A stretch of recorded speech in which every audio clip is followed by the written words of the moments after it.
నమస్తే, welcome to ఉదయం news bulletin. ముందుగా హెడ్లైన్స్ చూద్దాం. సిరిసిల్లలో మీడియాతో మాట్లాడుతున్న BRS working president KTR.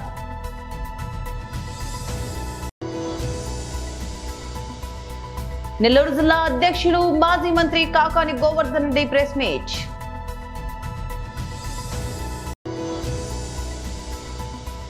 Skills యూనివర్సిటీలో 1000 మందికి చేరిన శిక్షణ పొందిన విద్యార్థులు.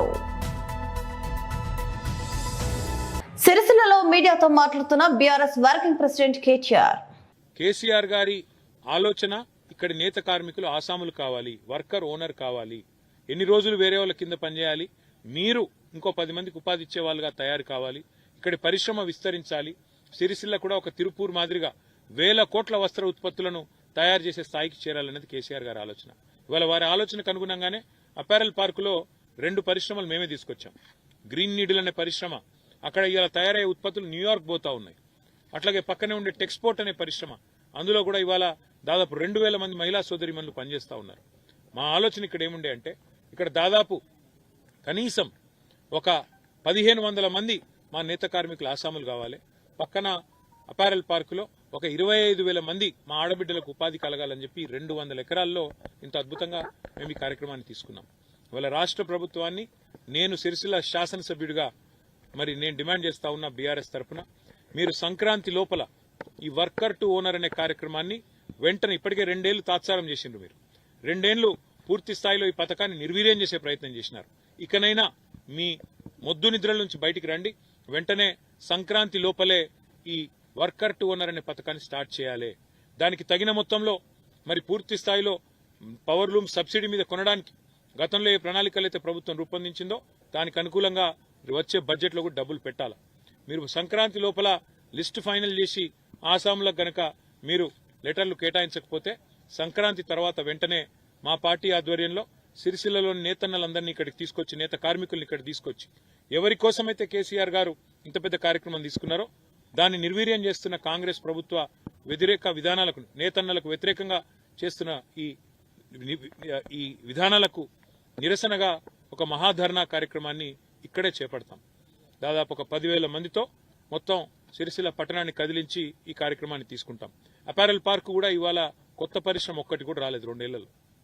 ఆనాడు కేసీఆర్ గారి ప్రభుత్వంలో మేము తీసుకొచ్చిన 2, ఒకటి గ్రీన్ నీడిల్, రెండోది టెక్స్పోర్ట్. ఇవి తప్ప ఒక్క పరిశ్రమ కూడా కొత్తగా తెచ్చిన తెలివి కూడా వీళ్ళకి లేదు.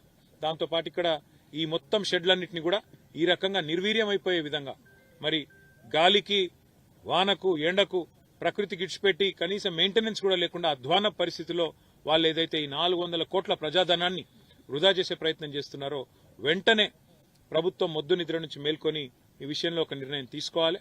వెంటనే ఆసాముల లిస్టు తయారు చేసి పారదర్శకంగా మొత్తం మేమేదైతే 1500 మందిని ఆసాములు చేయాలి కార్మికులు అనుకున్నామో ఆ విధంగా ఇక్కడున్న సంఘాలతో మాట్లాడి పారదర్శకంగా లిస్టు తయారు చేయాలి. లేకపోతే సంక్రాంతి లోపల ఈ కార్యక్రమం పూర్తి చేయకపోతే పెద్ద ఎత్తున నిరసన కార్యక్రమం తీసుకుంటాం. నెల్లూరు జిల్లా అధ్యక్షులు మాజీ మంత్రి కాకాని గోవర్ధన్ రెడ్డి ప్రెస్ మీట్ నిర్వహించారు. ఎంతకైనా బరితెగిస్తారని చెప్పడానికి నెల్లూరు జిల్లాలో జరుగుతున్నటువంటి ఇరిగేషన్ శాఖలో జరుగుతున్నటువంటి అనేక సంఘటనలు ఒక ఉదాహరణ అని చెప్పి ఈ సందర్భంగా తెలియజేస్తున్నాను. ఏ స్థాయికి చేరిపోయారు నెల్లూరులో ఇరిగేషన్ శాఖ అధికారులంటే, ఉన్నత అధికారులంటే లెక్కలేదు. కనీసం కోర్టులైనా లెక్క చేస్తారంటే కోర్టును కూడా లెక్క చేసేటువంటి పరిస్థితులు లేరు. ఇది పాపం కమిషనర్ నుంచి కమాండ్ ఏరియా డెవలప్మెంట్ అథారిటీ దగ్గర నుంచి ఎస్సీకి రాసినటువంటి లేఖ. ఈ లేఖ సారాంశం ఏమిటి అంటే, అక్కడ ఉంది, కోర్టు కేసులు పెండింగ్లో ఉంటే ఆ కోర్టు కేసులకి మేము డబ్బులు విడుదల చేస్తే కోర్టులో కేసులు పడ్డాయి, కోర్టులు సీరియస్ అవుతున్నాయి కాబట్టి వెంటనే వాటికి చెల్లింపులు చేపట్టాలి, జాప్యం చేస్తే మాకు శిక్షలు పడతాయి కాబట్టి మమ్మల్ని ఈ విధంగా మీరు కోర్టు కేసులు ఇబ్బంది పడుతున్నాయని చెప్తే దానికి నిధులు విడుదల చేస్తే ఎల్ఓసి ఇస్తే ఆ కోర్టు కేసులను పక్కన పెట్టేసి ఏదైతే కోర్టు సీరియస్ అవుతుందో, మీరు పలానా తేదీ లోపల చెల్లింపులు చేపట్టాలని అంటుందో వాటిని పక్కన పెట్టేసి మిగతా వాటికి చెల్లింపులు చేస్తే ఎన్ని రకాలైనటువంటి ఇబ్బందులు ఉంటాయి దానివల్ల అని చెప్పని కోర్టుకు సంబంధించినటువంటి కేసులను ఉదాహరిస్తూ ఆ అధికారులు కమిషనర్ కడా నుంచి ఎస్సీ గారిని ఎక్స్ప్లెనేషన్ అడుగుతూ ఇంత దురదృష్టకరమైనటువంటి సంఘటనలు ఎన్నడూ జరగలేదని చెప్పి మీ వల్ల మీరు తీసుకుంటున్నటువంటి నిర్ణయాల వల్ల మేము ఇబ్బందులు పడుతున్నాము అంటే కోర్టు ధిక్కారం ఉండి కోర్టు కేసు ఉండి ఉన్నతాధికారులు వాటికి డబ్బులు విడుదల చేస్తే ఆ డబ్బుల్ని స్థానిక రాజకీయ నాయకులు చెప్పినట్టుగా వీళ్ళ ఇష్ట ప్రకారం ఎవరికి పడితే వాళ్ళకి విడుదల చేసేసి కోర్టు ఆదేశాలు బేఖాతరు చేసి ఉన్నతాధికారులు జైలుకు పోయేటువంటి పరిస్థితి ఉన్నా కూడా లెక్క చేయనటువంటిది ఒకటి. దీనితో పాటు కళ్ళు బైరులుగా ఏంటంటే ఈ మధ్య నేను మాట్లాడాను, అయ్యా ఈ జిల్లాలో ఎస్సీ దగ్గర నుంచి మేనేజర్ దగ్గర నుంచి ఇక్కడ ఉన్నటువంటి అధికారులు విచ్చలవిడిగా ప్రవర్తిస్తున్నారు అని అంటే వెంటనే సోమిరెడ్డి స్పందించాడు. గోవర్ధన్ రెడ్డి అధికారులు బెదిరిస్తున్నాడు. ఎందుకంటే సామెత ఉంది కదా, ఇక్కడ లైట్ వేస్తే ఇక్కడ స్విచ్ చేస్తే అక్కడ లైట్ వెలగద్దు అన్నట్టుగా వీళ్ళని అనగానే ఆయన కోపం వచ్చింది. ఈరోజు దానికి సంబంధించి మీకు చూపిస్తా. కళ్ళు బైర్లు గమ్మేటువంటిది ఒక అధికారి నేరుగా ఆయన ఫోన్ నెంబర్కే ఫోన్పేలు కొట్టినటువంటిది. మీరు చూస్తే గంగాధర్ రెడ్డి 70,000 రూపాయలు నేరుగా ఫోన్ నెంబర్ చూడండి, 9440552045 నేరుగా. ఇది ఆ మేనేజర్కి సంబంధించినటువంటి నేరుగా, అంటే ఎంత బరి తెగించారంటే చేతికి డబ్బులు తీసుకునేది మానేసి నేరుగా అకౌంట్లోకే ఫోన్పేలే. నెక్స్ట్ చూపించిన ఆయన అట్లాంటి ఎన్ని ఫోన్పేలు ఉండే లక్షల రూపాయలకు సంబంధించినటువంటి. నెక్స్ట్ ఇది ఒక నిమిషం, ఇది చినగంగాధర్ రెడ్డి ఈగ ఆయనకు వచ్చినటువంటి డబ్బు పైన నెంబర్ ఉంది చూడండి, 944055 నేరుగా. అంటే డైరెక్ట్ పేమెంట్స్, మామూలుగా తీసుకునేటువంటి ముడుపులు కాకుండా బరి తెగించి ఫోన్పేలకు సంబంధించి. ఇంకా నేను చూపిస్తా, ఒక్కొక్కటి చూపిస్తా. ఇది కూడా చిన్న గంగాధర్ రెడ్డి ఈగ, అంటే ఆయనే చిన్న గంగాధర్ రెడ్డి ఈగ అంటే ఇరిగేషన్ మేనేజర్, దాంట్లో అది కూడా ఉంది, ఇరిగేషన్ మేనేజర్ అని కూడా ఉంది. హైదరాబాద్ లోని యంగ్ ఇండియా స్కిల్స్ యూనివర్సిటీలో శిక్షణ పొందిన విద్యార్థుల సంఖ్య 1000కి చేరుకుంది. ఇంటర్ డిగ్రీ విద్యార్థులకు ఉద్యోగాలకు సరిపోయే నైపుణ్యాన్ని అందించే లక్ష్యంతో యంగ్ ఇండియా స్కిల్స్ యూనివర్సిటీకి గత ఏడాది ఆగస్టు 1న శంకుస్థాపన చేశారు. ఈ యూనివర్సిటీని PPP విధానంలో నిర్వహిస్తున్నారు. ముఖ్యమంత్రి రేవంత్ రెడ్డి ఛాన్సలర్ గా, విశ్రాంత IAS అధికారి సుబ్బారావు వైస్ ఛాన్సలర్ గా ఉన్నారు. ప్రముఖ పారిశ్రామికవేత్తలతో కూడిన బోర్డ్ ఆఫ్ మేనేజ్మెంట్ యూనివర్సిటీని పర్యవేక్షిస్తుంది. పారిశ్రామికవేత్తలతో కూడిన బోర్డుకు ఆనంద్ మహీంద్ర చైర్మన్ గా వ్యవహరిస్తున్నారు. ప్రస్తుతం గచ్చిబౌలిలోని IIITతో తాత్కాలిక క్యాంపస్ నిర్వహిస్తున్నారు. Logistics, health care, life sciences, pharma, banking and financial services వంటి రంగాల్లో స్వల్పకాలిక సర్టిఫికేషన్ కోర్సుల ద్వారా శిక్షణ ఇస్తున్నారు. Microsoft, Reddy's labs, AIG, Apollo ఆసుపత్రులు, GMR కార్గో వంటి సంస్థలు యూనివర్సిటీలో భాగస్వామ్యులయ్యాయి. Human rights council for India Peddapalli జిల్లా కార్యాలయంలో HRC పెద్దపల్లి జిల్లా అధ్యక్షులు కొండల రాజేందర్ కుమార్ ఆధ్వర్యంలో హైదరాబాద్ అమీర్పేటలో HRCI రాష్ట్ర కార్యాలయం ఏర్పాటు సందర్భంగా అత్యవసర సమావేశం ఏర్పాటు చేశారు. ఈ సందర్భంగా HRCI పెద్దపల్లి జిల్లా అధ్యక్షులు కొండల రాజేందర్ కుమార్ మాట్లాడారు. ఈ కార్యక్రమంలో రాష్ట్ర organising secretary Shafiuddin, additional general secretary Bonkuri Kailasam, Lingamurthy, Jagati Shanthamma, Uppari Lakshman, Abdul Saleem, Chandrakant, Ramesh, Vijay తదితరులు పాల్గొన్నారు. సమస్యను ముందుకు తీసుకెళ్తున్న మన చెన్నుపాటి శ్రీకాంత్ అన్నకి చేదోడు వాదోడుగా వండుకుంటూ, తన కుడుభుజంగా వండుకుంటూ ఈ యొక్క సంస్థ ఇంత ముందుకు వెళ్ళడానికి గల ముఖ్య కారకులు గౌరవనీయులు పెద్దలు నేషనల్ జనరల్ సెక్రటరీ మాదాసు చారేంద్రన్న గారికి ప్రత్యేకంగా కృతజ్ఞతలు తెలియజేస్తూ వారి సూచనల మేరకు ఏదైతే ఈ యొక్క HRC సంస్థ నడుస్తుందో, ఈ యొక్క సంస్థలో ప్రతి ఒక్కరు కూడా పాలిభాగస్తులై ఈ యొక్క సంస్థ విధి విధానాలు ఎలా ఉంటున్నాయో మనకు చెప్పడం జరిగింది. మొన్న మీటింగ్లో కానీ ప్రతి విషయంలో జూమ్ మీటింగ్లో కానీ ఎన్ని విషయాలలో జరిగినా కూడా మన చెన్నుపాటి శ్రీకాంత్ సార్ క్లుప్తంగా దీనికోసం వివరణ ఇవ్వడం జరుగుతుంది. చారణ్య గారు కూడా దీని విషయం క్లుప్తంగా వివరణ చెప్పడం జరుగుతుంది. మనం ఏం లేదు, ఎక్కడ ఎవరికి ఇబ్బందులు కలిగినా, ఎక్కడ వాళ్ళ హక్కులకు భంగం కలిగినా, ఎవరు ప్రజలు ఇక్కడ ఇబ్బందులు పడినా మనం అక్కడ ముందుండాలి. ఎంతటి వారైనా ఎదిరించి నిలబడి వాళ్ళకు న్యాయం చేసేంత వరకు మనం పోరాడితేనే ఈ సమస్య యొక్క గౌరవం నిలబడుతుంది. మన చెన్నుపాటి శ్రీకాంత్ గారు కొన్ని కోట్ల రూపాయలు వెచ్చించి ఈ యొక్క సంస్థను స్థాపించడం జరిగింది. కానీ సంస్థను స్థాపించడానికి గల కారణాలు కూడా కొన్ని చెప్పడం జరిగింది. ఆ సంస్థకు సంబంధించి అన్న ఇంతకుముందు ఇండియన్ ఆర్మీలో పనిచేసి వచ్చినారు.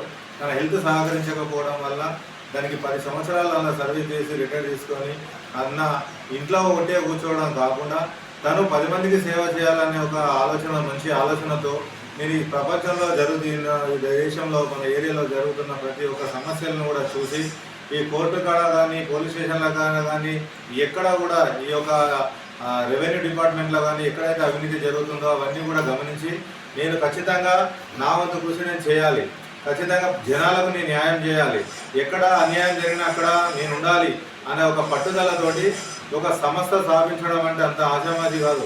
ఒక కుటుంబాన్ని పోషించాలంటే ఎంత ఉంటుందో ఈ ఒక 8,000 10,000 మంది జనాలను ఒక దాటి మీదకి తీసుకొచ్చి నడిపించాలంటే కూడా అది ఎంత కష్టం అనేది కూడా మనం ఒకసారి గ్రహించవలసిన అవసరం ఉన్నది.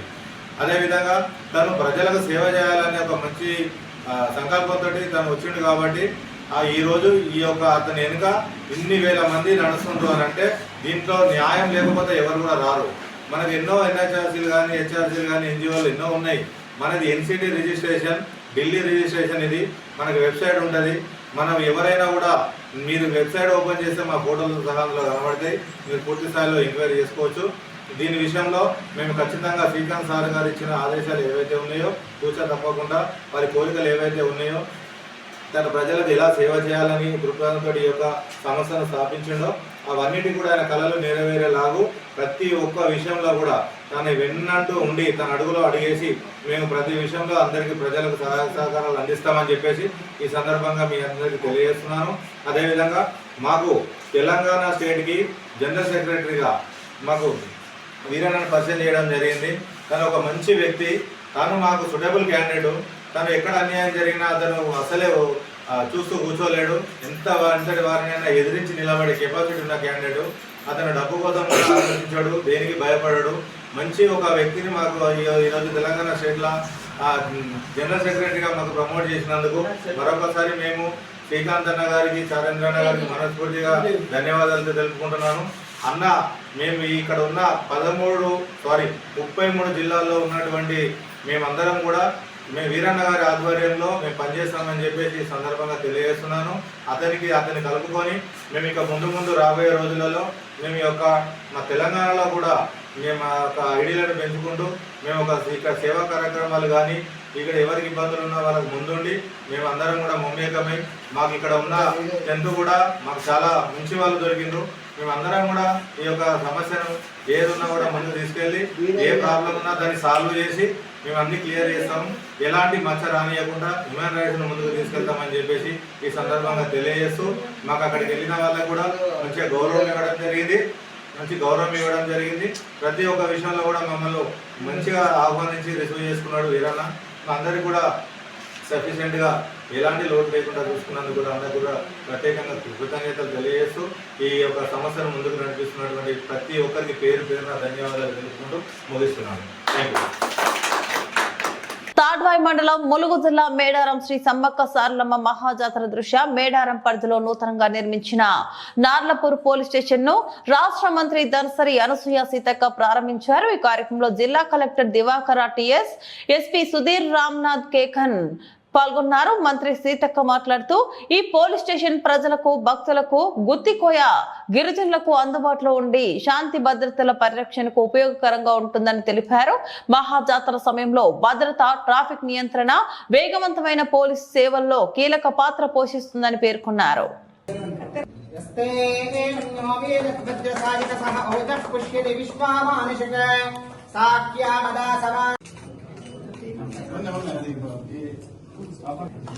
కొత్త సంవత్సరంలో కొత్తగా గట్టిగా స్ట్రాంగ్ వర్క్ చేయాలందరూ.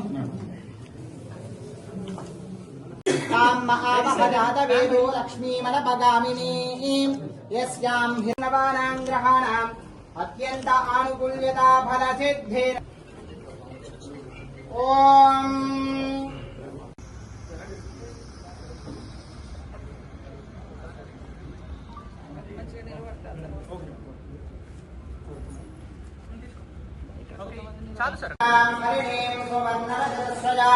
చంద్రాం హిరణ్మయీం లక్ష్మీం జాతవేదో మమావహ తాం మమావహ జాతవేదో లక్ష్మీమన.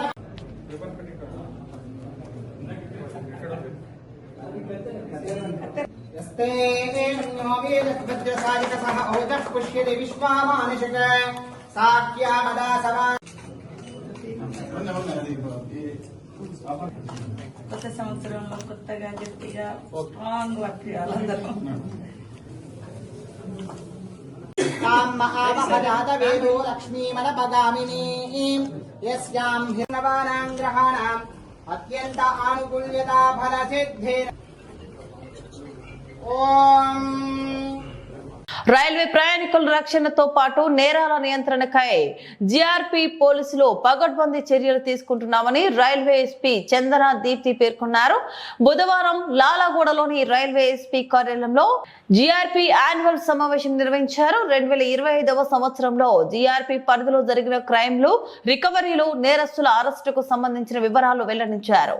ఈ సందర్భంగా రైల్వే ఎస్పీ చందన దీప్తి మాట్లాడుతూ నేరాలను పూర్తి స్థాయిలో అరికట్టేందుకు జీఆర్పీ పోలీసులు ఆర్పీఎఫ్ పోలీసుల సహకారంతో ముందుకు సాగుతున్నామని తెలిపారు. ప్రాపర్టీ నేరాలు, ఎన్డీపీఎస్ యాక్ట్, మొబైల్ ఫోన్ల చోరీ, కిడ్నాప్లు తదితర నేరాలు జరగకుండా నిఘా ముమ్మరం చేసినట్లు తెలిపారు. రైల్వే ప్రయాణికులకు రక్షణ కల్పించడంతో పాటు నేరాలను అదుపు చేసేందుకు జీఆర్పీ పోలీసులు ఎనలేని కృషి చేస్తున్నారని వెల్లడించారు. మాలిస్టేషన్ అండ్ పాక్సో కేసెస్ కూడా పెరిగాయి. సో దీనివల్ల మనము అర్థం చేసుకోవాల్సింది ఏంటంటే ఫ్రీ రిజిస్ట్రేషన్ జరుగుతుంది and people are also coming forward. ఎందుకు కంప్లైంట్ ఇవ్వడము, వెళ్ళిపోతామనే యాటిట్యూడ్ పోగొట్టుకొని everybody is like now vigilant and they are complaining, which is a very very good welcome change. Death కేసెస్ని మనం 3 భాగాలు చేయొచ్చు: accidental death cases, natural death cases and also suicidal death cases. So ఈ cases అనేవి కూడా మనకి number తగ్గింది. 2024లో 1571 ఉంటే 25లో 1317 ఉన్నాయి. తగ్గడానికి రీజన్ ఏంటంటే అఫ్ కోర్స్ మన మెజర్స్ కూడా ఉన్నాయి. బ్లాక్ స్పాట్స్ని ఐడెంటిఫై చేసి ఎక్కడ ఎక్కువ యాక్సిడెంట్స్ అవుతున్నాయని అక్కడ మనం ఫెన్సింగ్ పెట్టడము, పబ్లిక్కి అక్కడ కౌన్సిలింగ్ ఇవ్వడము, లోకల్ పోలీస్ సహకారంతో యూనో సైనేజ్ బోర్డ్స్ అరేంజ్ చేయడము. సో ఇలాంటి మెజర్స్ చాలా తీసుకున్నందువల్ల accidental deaths, also using this technologically advance system of accident prevention through proper signalling amongst trains and all. So దీనివల్ల కూడా మనకి యాక్సిడెంటల్ డెత్స్ తగ్గాయి. Suicidal deaths also have reduced. This also I attributed to the community policing efforts of GRP police and also local police. Natural death, we can't do much about it, though they have also shown a decline. And children rescued has seen a good increase. మనకి last year 84 total girls and boys rescue అయితే 25లో 500 rescue అయ్యారు. వీళ్ళు child labour ఉంటారు and also ఇంటి నుంచి పారిపోయిన పిల్లలు ఉంటారు. ఎప్పుడైనా మనకి ఇట్లాంటి కంప్లైంట్ వస్తే we keep it on our top priority, because వాళ్ళు ఎక్కడైనా మిస్ అవి మళ్ళీ బ్యాడ్ థింగ్స్ జరగకుండా ఉండడానికి మనం చాలా హై ప్రయారిటీ ఇచ్చి దాని మీదే ఉండి మనం రెస్క్యూ చేయడం జరుగుతుంది. తర్వాత ఎన్డీపీఎస్ యాక్ట్కి సంబంధించి ఈ సంవత్సరం మనము 5 crores 7 lakhs కంటే ఎక్కువ వాల్యూ ఉన్నటువంటి గాంజాని డిస్ట్రాయ్ చేయడం జరిగింది. లాస్ట్ ఇయర్ 7 crores 26 lakhs పైన వాల్యూ ఉన్నటువంటి గాంజాని డిస్ట్రాయ్ చేయడం జరిగింది. And also number of people arrested this year at 17 in NDPS cases. And detection percentage, last year మనకి 132 కేసెస్ డిటెక్ట్ అయితే ఈసారి 256 కేసెస్ డిటెక్ట్ అవ్వాయి. ప్రాపర్టీ రికవరీ కూడా లాస్ట్ ఇయర్ కంటే పెరిగింది. ప్రాపర్టీ లాస్ట్ కూడా పెరిగింది. దానికి మనం ప్రత్యేకమైనటువంటి చర్యలు ఏంటి అంటే we are you know causing this awareness campaigns, ఎలాంటి స్ట్రాటజీస్ వాడుతున్నారు దొంగలు ఇట్లా స్టీల్ చేయడానికి, ఇవి చేస్తున్నాము. అండ్ ఆల్సో క్రిమినల్ గ్యాంగ్స్ మీద మేము ప్రత్యేక దృష్టి పెడుతున్నాము, బికాస్ క్రిమినల్ గ్యాంగ్స్ అనే వాళ్ళు చాలా చాకచక్యంగా దొంగతనాలు చేస్తుంటారు. వాళ్ళు అసలు zip, for example there is one gang called zip gang. వాళ్ళు బ్యాగ్ జిప్ కట్ చేస్తారు అండ్ లోపల సామాన్ తీసుకొని తర్వాత అది మళ్ళీ అది క్లోజ్ చేస్తారు. యూ వోంట్ ఈవెన్ నో అసలు అది దొంగతనం జరిగిందని మనకి ఎక్కడికో వెళ్ళిన తర్వాత కానీ తెలియదు. పీలేరు పట్టణం సంజీవ గాంధీ డిగ్రీ కళాశాల ఆవరణలో నూతన ఆర్డీఓ కార్యాలయం పీలేరు ఎమ్మెల్యే నల్లారి కిషోర్ కుమార్ రెడ్డి, ఆర్డీఓ శ్రీనివాస్ ప్రారంభోత్సవం చేయడంతో పట్టణంలో నూతన శోభ సంతరించుకుంది. ఈ కార్యక్రమానికి ముఖ్య అతిథిగా పాల్గొన్న ఆయనకు రెవెన్యూ సిబ్బంది, సంబంధిత అధికారులు ఘన స్వాగతం పలికారు. ఈరోజు చాలా సంతోషకరమైన దినము. ఈరోజు మన ముఖ్యమంత్రి గారు చంద్రబాబు గారికి, లోకేష్ గారికి కృతజ్ఞతలు చెప్పుకోవాల్సిన దినము. ఆ రోజు అధికారంలో లేనప్పుడు చంద్రబాబు గారు పిల్లర్లో కానీ, కలికిలో కానీ, మినీ మహానాల్లో కానీ ఆ రోజు ప్రామిస్ చేయడం జరిగింది. మనకు ఇట్లా మదనపల్లి జిల్లా ఖచ్చితంగా ఇస్తాము అని మనం ప్రామిస్ చేయడం జరిగింది. ఆ రోజు దానికి అనుగుణంగా ఈరోజు ఆయన మాట నిలుపుకొని ప్రజల్లో పార్టీ పైన కానీ, చంద్రబాబు గారి నాయకత్వం పైన కానీ విశ్వాసం పెరిగింది. ఆ రోజు కూడా మనము మీటింగుల్లో చెప్పడం జరిగింది, మేము ఎవరికి వ్యతిరేకం కాదు. ఆ రోజు జగన్మోహన్ రెడ్డి గారు ముఖ్యమంత్రి ఉన్నారు, కడప జిల్లా 2 కాబట్టి 3 చేసుకోమని చెప్పడం జరిగింది.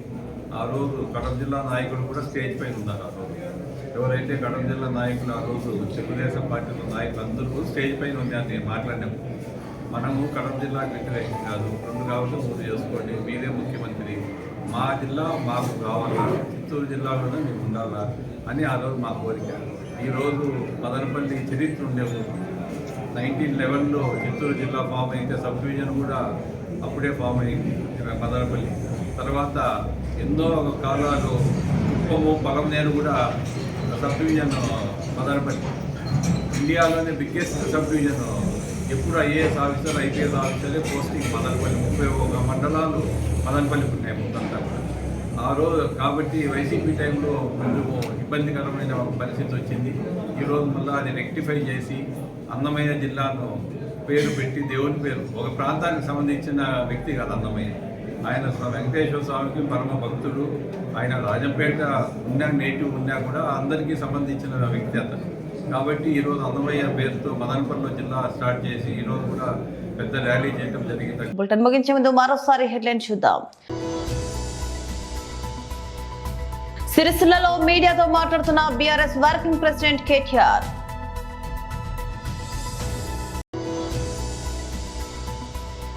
నెల్లూరు జిల్లా అధ్యక్షులు మాజీ మంత్రి కాకాని గోవర్ధన్ రెడ్డి ప్రెస్ మీట్.